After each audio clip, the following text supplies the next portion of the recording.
Tuhan, saya akan mundur dari pelayanan karena ini. Iya. Nggak sampai 5 menit saya dengar suara dalam hati saya. Suara itu bilang begini, kalau kamu mundur, aku nggak rugi. Ada banyak orang lain yang aku bisa pakai, aku panggil menjadi hamba, aku menggantikan kamu.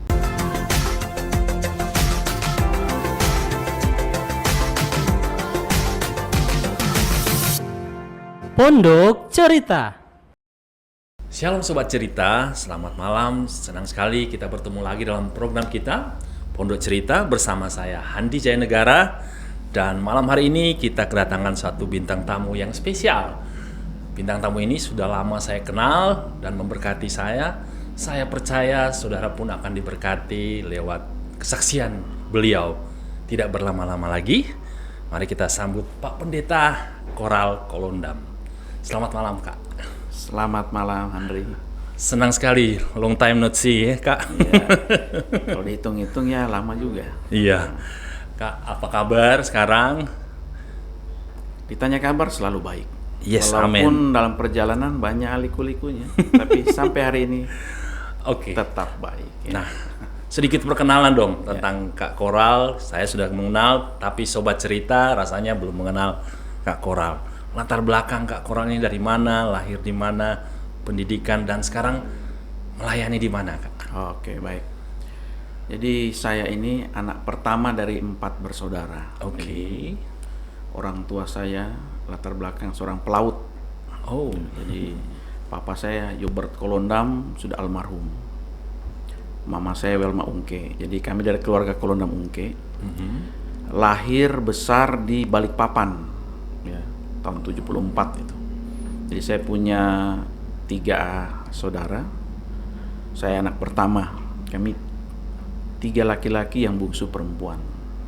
Nah, lahir besar di perantauan walaupun marga Kolondam Minasa.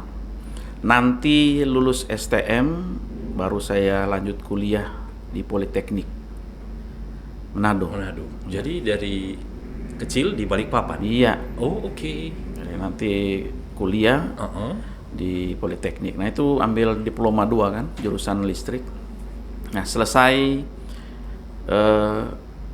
pendidikan diploma Politeknik, saya bantu di gereja ini, di gereja Pondok Daud Bitung.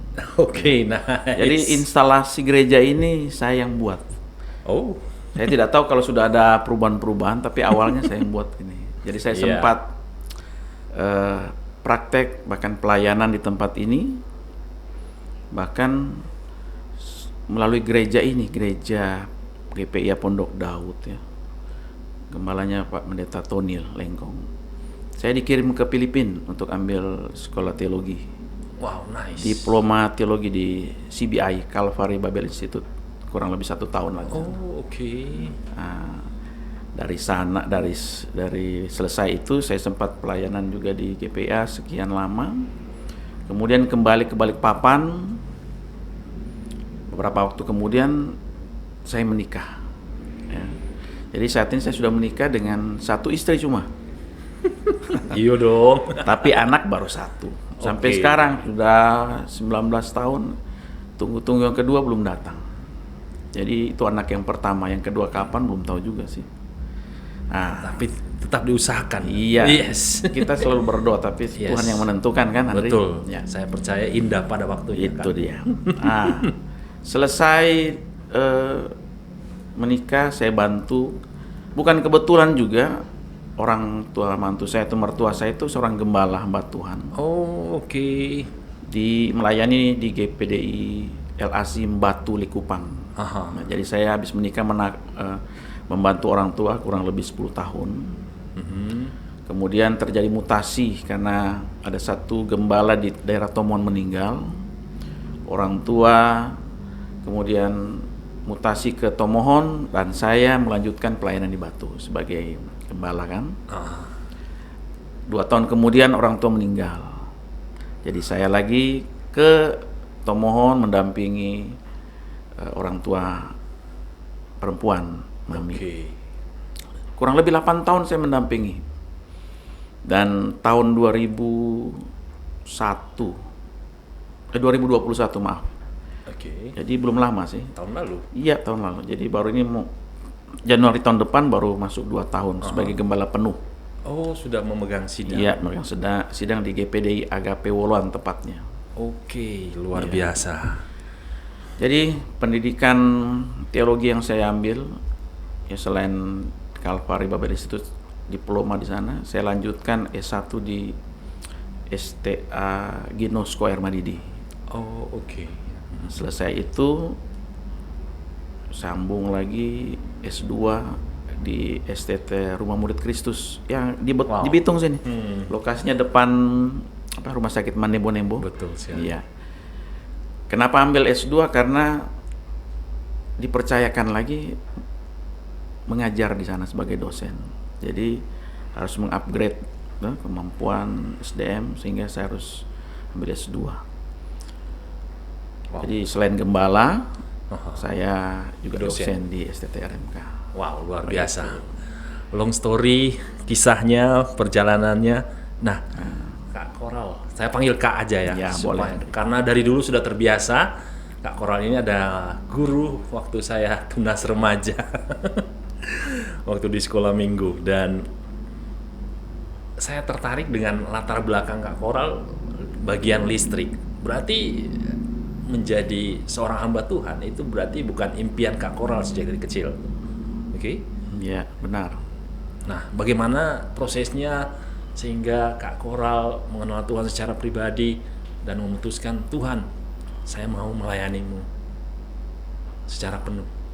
Ya, ini memang perjalanan kisah hidup saya sampai menjadi seorang hamba Tuhan itu memang tidak direncanakan ya. Karena saya lahir besar di keluarga Kristen yang takut Tuhan dan saya sudah melihat hamba-hamba Tuhan, khususnya kami di kalangan Pantekosta.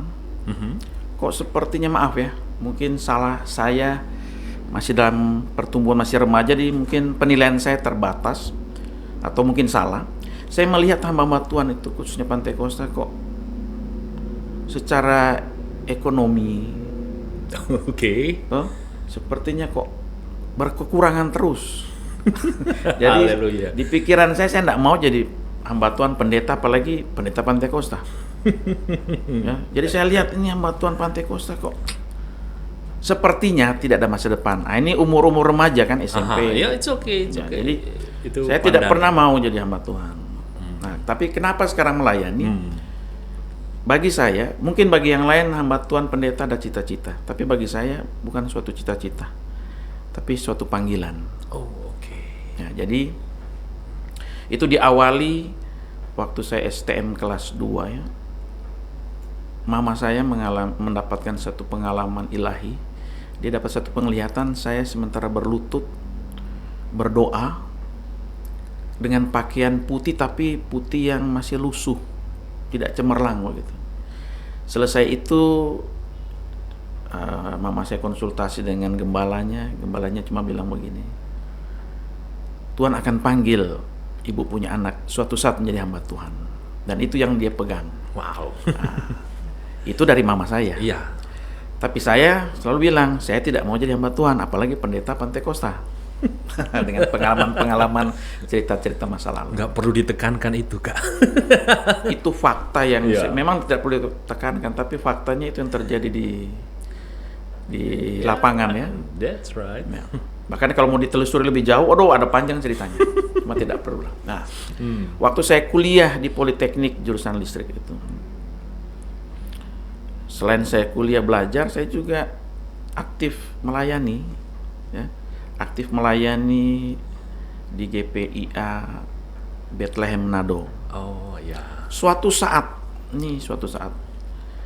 ada seorang hamba Tuhan yang bersaksi, dia mendapatkan kesempatan belajar di Australia. Ini pengalaman rohani saya. Sekarang saya tahu bahwa itu suara Tuhan. Jadi saya mendengar suara dalam hati saya begitu kuat. Suara itu berkata begini, suatu saat kamu juga akan keluar negeri. Terus saya bertanya, seperti suatu dialog begitu. Saya tanya, Iya. bikin apa di luar negeri? sekolah Alkitab, kamu akan menjadi hambaku. Saya kaget. Wow, luar Saya biasa. kaget waktu itu. Saya baru masuk, baru semester pertama di Politeknik. Dengan berjalannya waktu, selesai, kemudian saya dipanggil oleh Bapak Pendeta Tony Lengkong untuk minta tolong bantu buatkan listrik di gereja. Nah, selesai saya buat listrik instalasinya, saya minta izin untuk kembali ke Manado karena saya mau urus, saya punya ijazah Politeknik kan.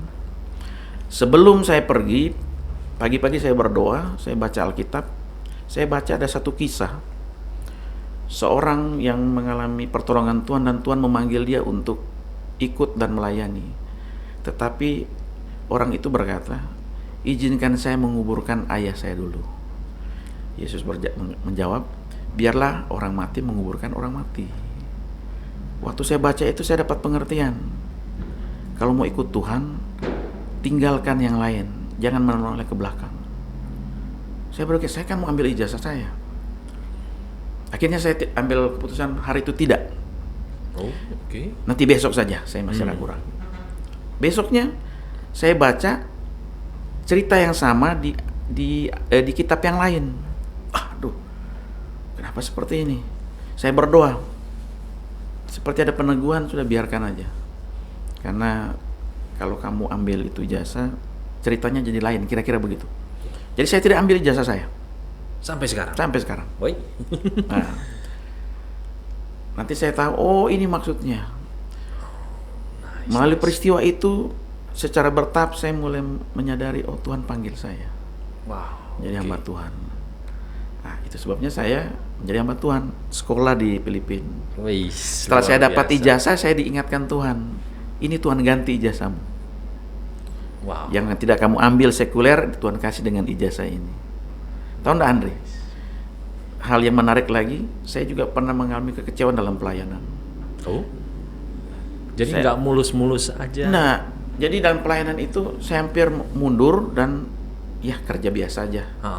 Saya teringat, aduh untung saya enggak ambil ijazah saya. Karena kalau saya ambil, saya bisa pakai itu untuk cari kerja. Iya. Jadi semacam diingatkan kembali. Kenapa Tuhan tidak izinkan? Karena ke depan kamu akan alami ini dan ini kamu punya jalan keluar. Kira-kira. Nice. Wow, luar biasa ya. Iya. Kak, saya penasaran bagaimana metode Kak waktu itu baca Alkitab. Kalau saya kan waktu masih remaja random gitu. Baca Alkitab, seret buka Matius, seret buka Wahyu, seret buka halaman kosong yang di tengah. Oh berarti Tuhan yang tidak berbicara. Sampai dapat dua kisah yang sama artinya. Bagaimana Kak Koral sampai membaca hal yang sama? Saya penasaran di hal itu. Ya. Kalau cara membaca Alkitab, kita kembali lagi. Saya juga punya pengalaman dari waktu saya masih SMP. Ini pengalaman pertama saya. Suatu saat saya sudah mau tidur, ini SMP kelas 1 atau kelas 2 ya. Nah kami diajarkan sebelum tidur baca Alkitab, berdoa. Iya. Saya juga random sih. Tidak ada aturan yang mesti perjanjian baru dan lama secara berturut. Jadi ya saya pokoknya bacalah. Tapi waktu saya baca,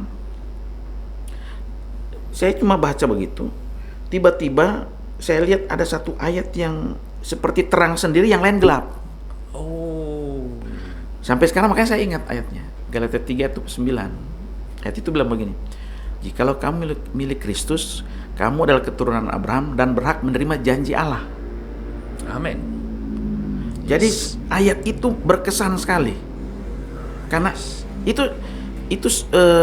apa namanya? Saya buka, Iya. tapi sepertinya yang lain gelap, cuma itu yang terang. Itu yang muncul. Saya tidak pernah hafal ayat ini.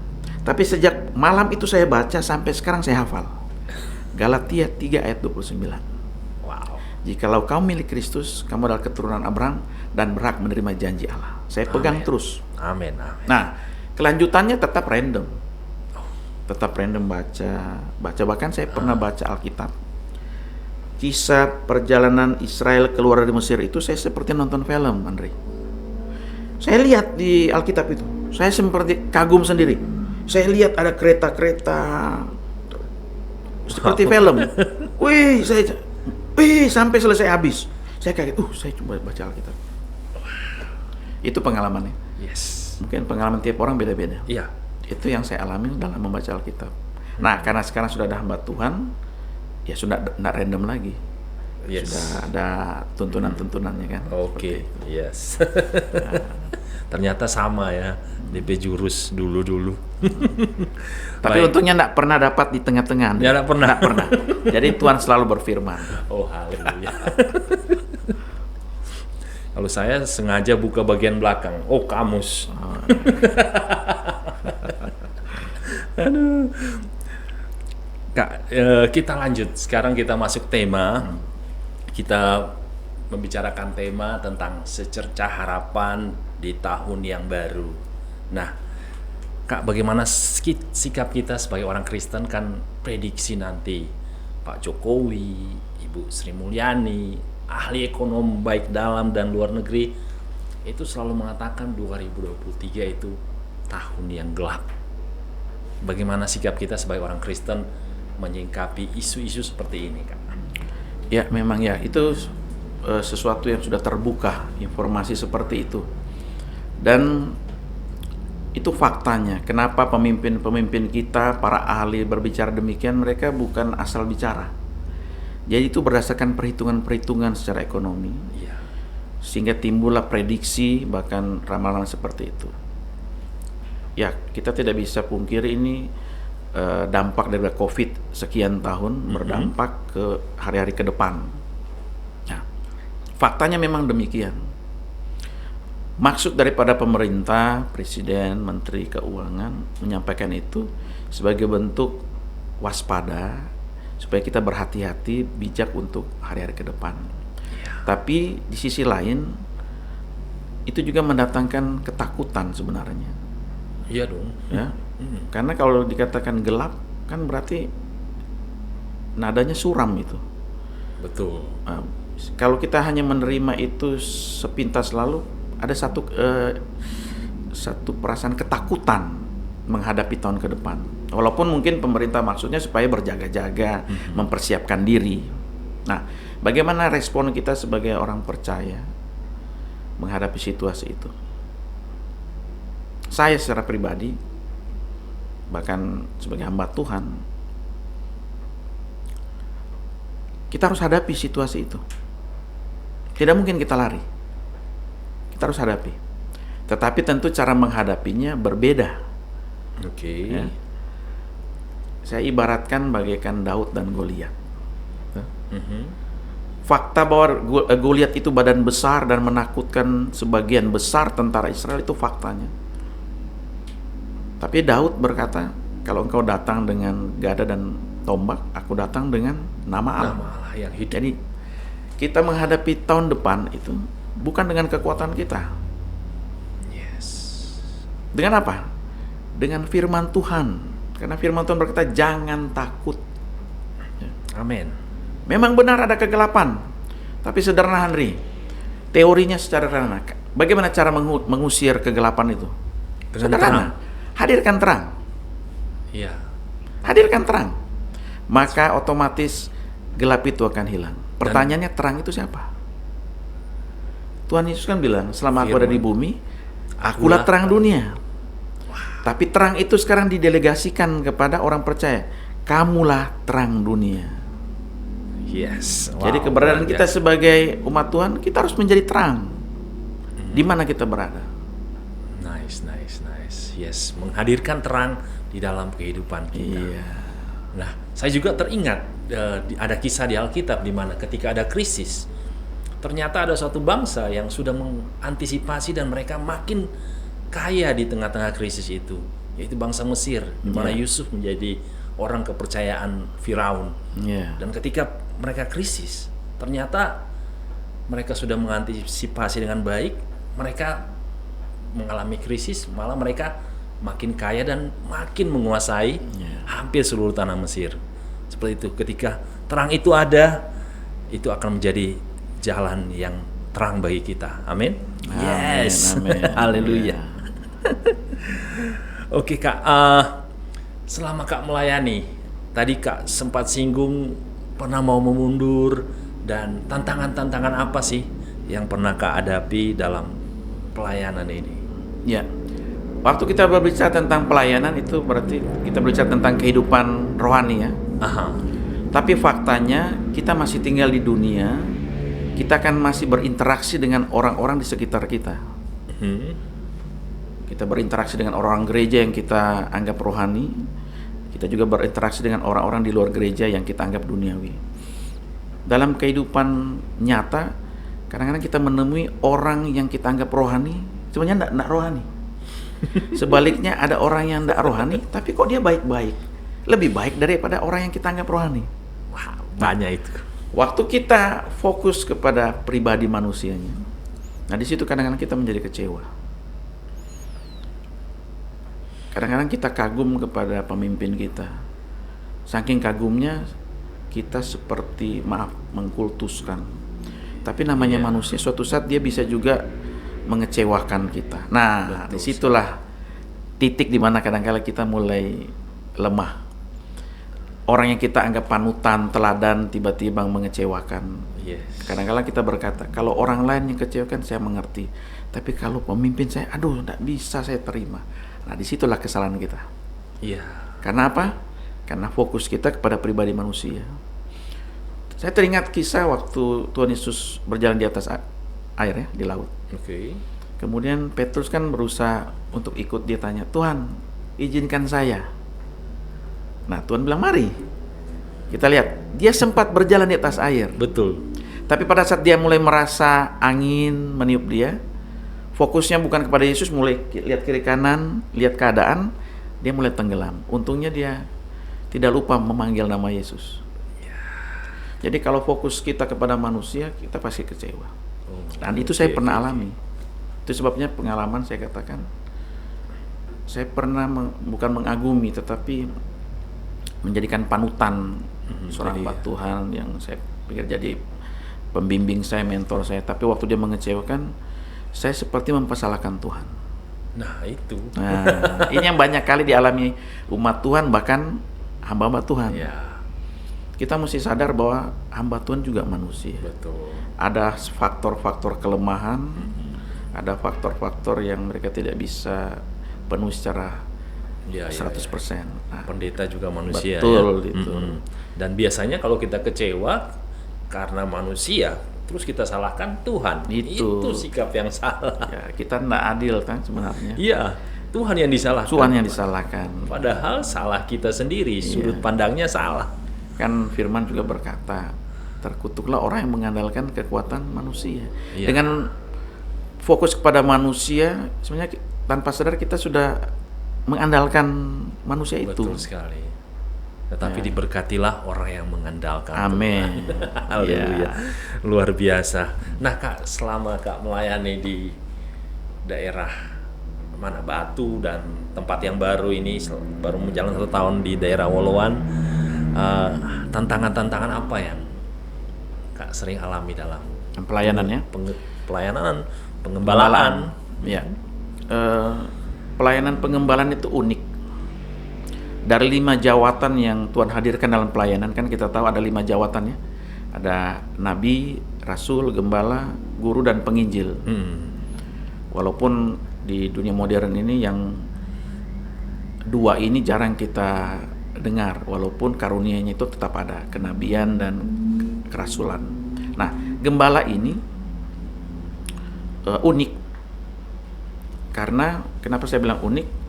Karena kalau kita lihat dari latar belakang kenapa diangkat pelayanan pengembalaan ini, dari kondisi real di lapangan, seorang gembala yang tugasnya memang menggembalakan ternak domba. Dia harus tinggal bersama-sama dengan domba-domba itu. Nah, pengalaman saya ini berhubungan masalah dengan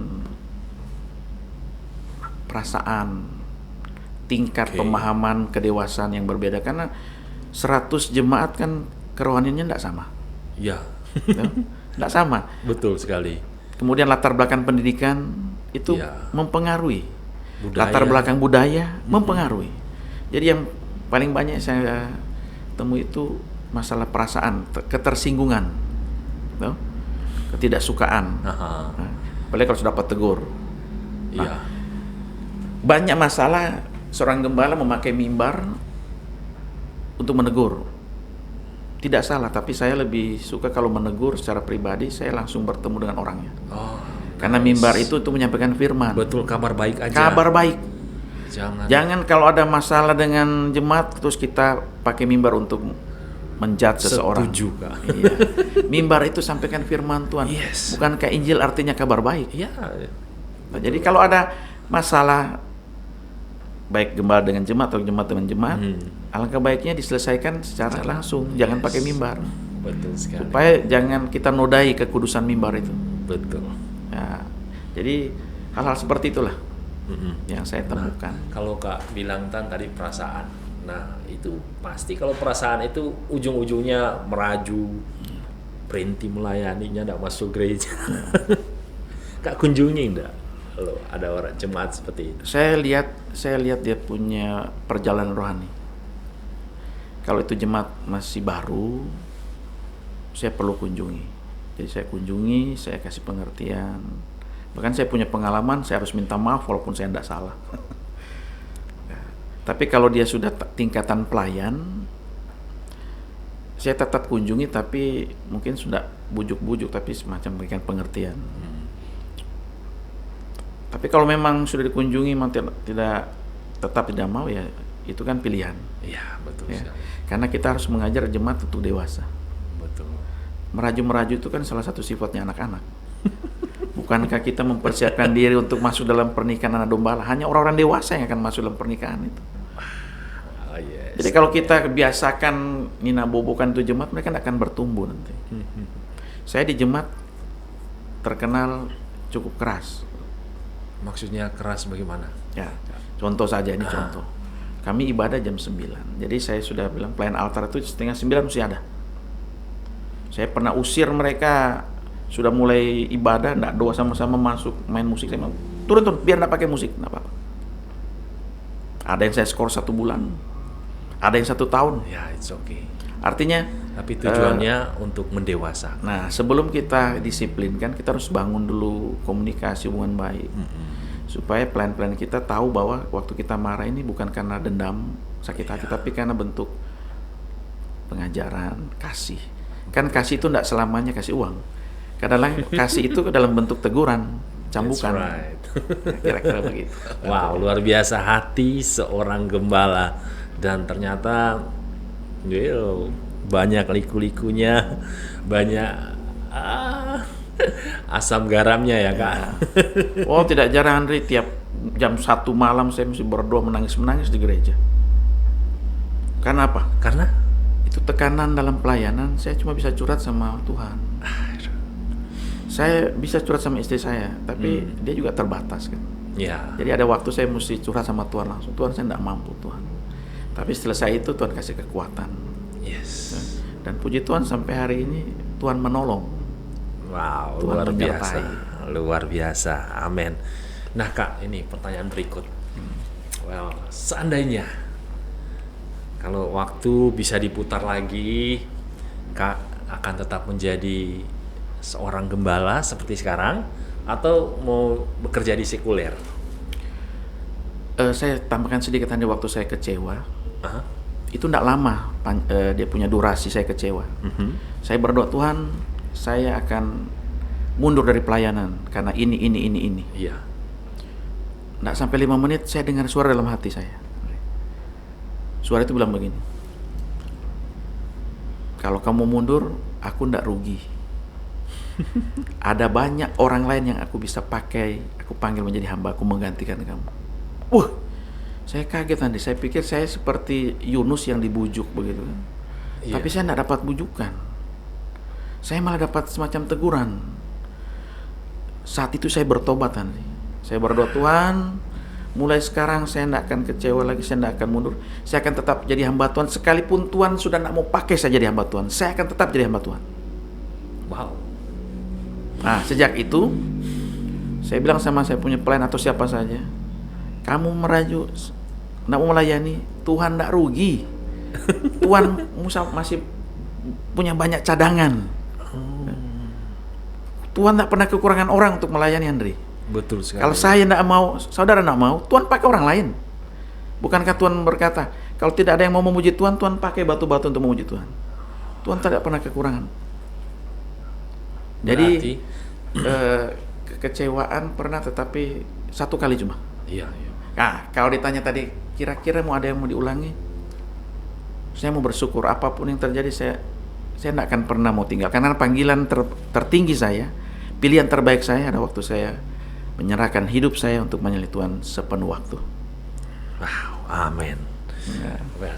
Luar biasa pengalamannya, berarti ketika Kak Koral kecewa, Tuhan sedang mendidik Kak Koral, dan ternyata didikan itu diperuntukkan untuk teman-teman yang lain yang di bawah Kak Koral ya, teman-teman pelayanan, supaya memiliki hati yang sama, spirit yang sama, dan visi yang sama dalam melayani, supaya nggak gampang kecewa, menjadi dewasa di dalam pelayanan. Bukan begitu, Kak? Iya, demikian. Karena dalam status gereja lokal, gembala kan pemimpin tertinggi. Jadi roh gembala itu cepat atau lambat dia akan menurun kepada para pelayan dan jemaatnya. Iya. Ini contoh yang sederhana. Saya ada 1-2 bulan ini hobi pakai sneaker.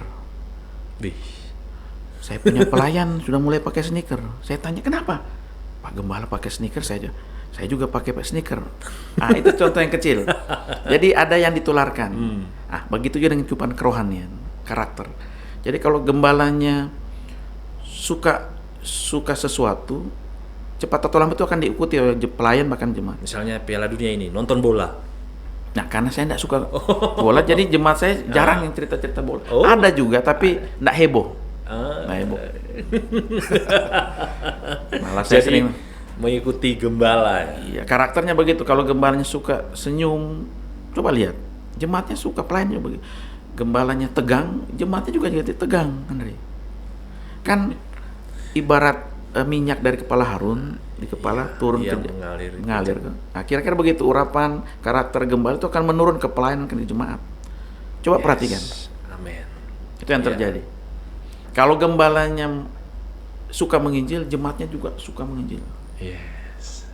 Gembalanya suka pujian penyembahan, jemaatnya pelayannya suka.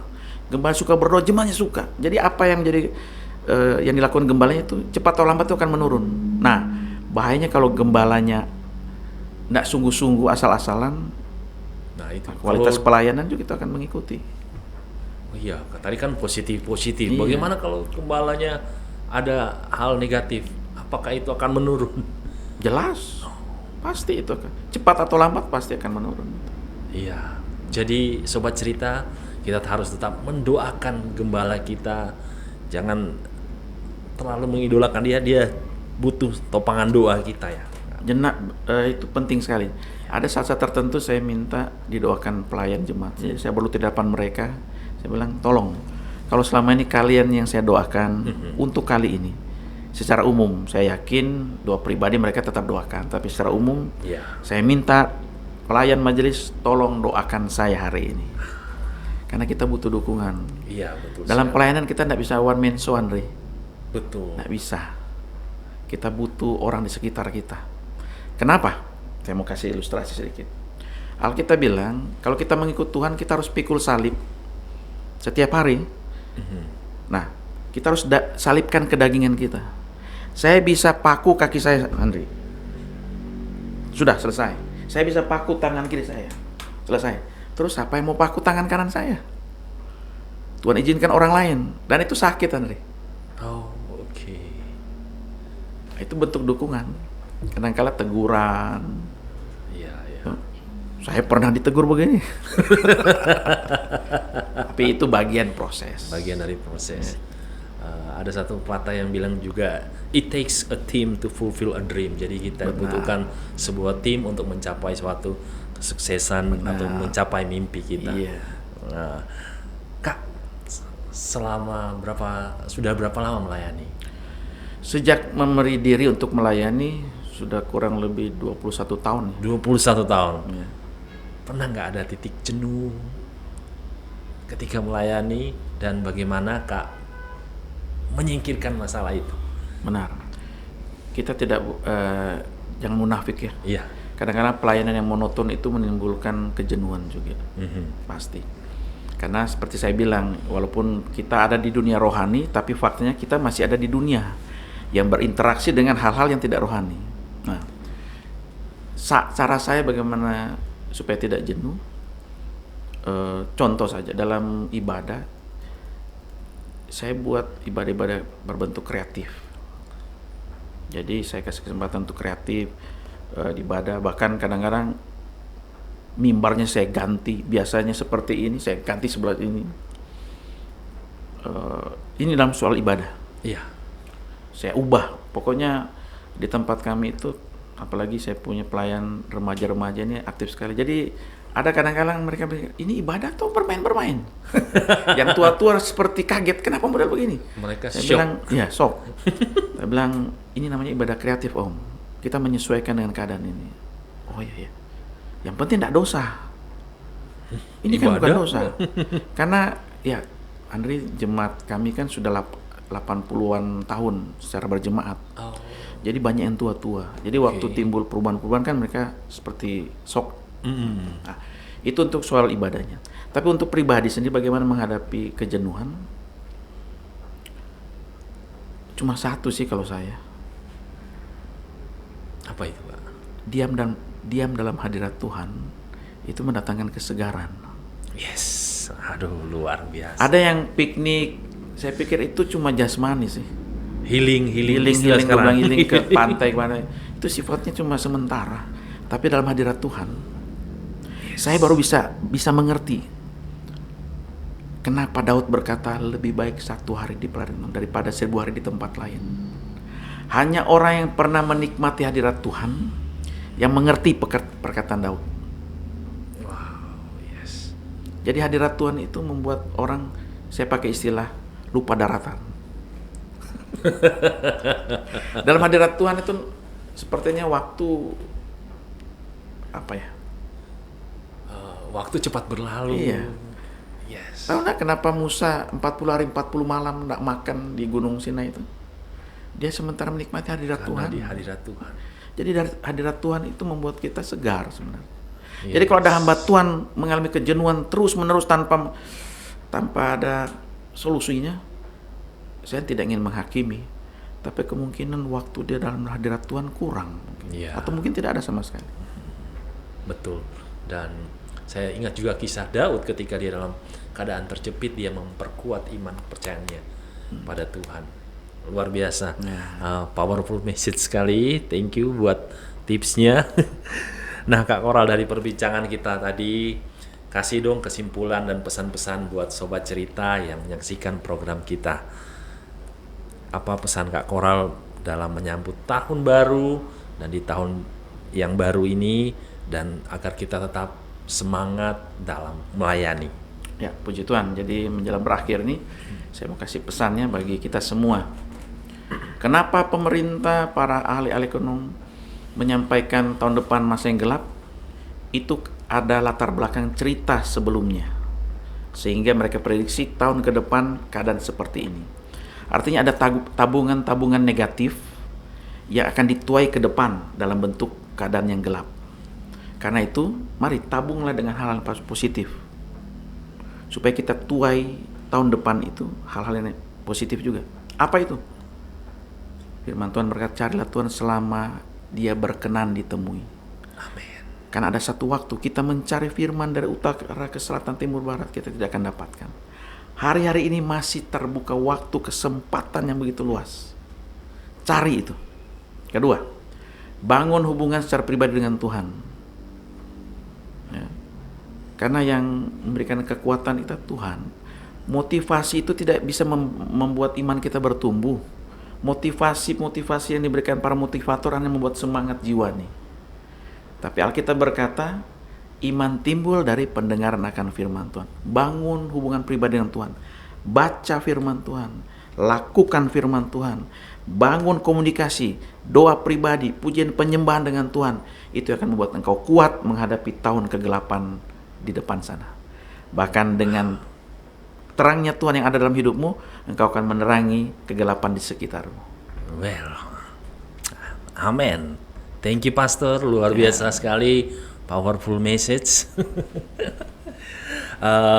Baik Sobat Cerita, kita segera akan mengakhiri program kita, dan dari pembicaraan kita yang panjang, yang saya bisa tangkap, jangan takut menghadapi tahun depan yang diprediksi bakal buruk karena kita bersama Tuhan. Kalau bersama Tuhan, kita pasti bisa melewati dengan mudah karena Tuhan beserta kita. Amen. Boleh tambah satu? Oh, oke. Satu. Oh, ada lagi. Ada ungkapan begini, bersama Yesus ke neraka pun dia tidak takut. Boleh? Saya tanya kenapa? Karena bersama Yesus neraka pun bisa diubah menjadi sorga, katanya. Artinya jangan takut, selama ada Yesus kita pasti mampu dan pasti akan menyelesaikan setiap bersama pergumulan. Yesus pasti bisa. Amin. Pasti bisa bersama Yesus. Haleluya. Itu yel-yel kami di Pondok Daud. Oh begitu. Puji Tuhan. Haleluya. Oke, Kak Koral, terima kasih. Harapan saya sukses selalu dalam pengembalaannya di GPDI Agape Woloan dan dalam tugasnya sebagai pengajar, di dosen, di STT. Sukses selalu, dan dalam keluarga saya doakan cepat dapat momongan lagi. Amin. Terima kasih. Oke, baik Sobat Cerita, demikian perbincangan kita bersama Pak Pendeta Koral Kolondam, Master Teologia. Saya percaya saudara diberkati, dan kalau saudara diberkati, saudara bisa komen, dan kalau saudara butuh permohonan doa, sampaikan di nomor WhatsApp yang tersedia di layar kaca Anda. Oke, akhirnya saya undur diri di hadapan Anda. Tuhan Yesus memberkati.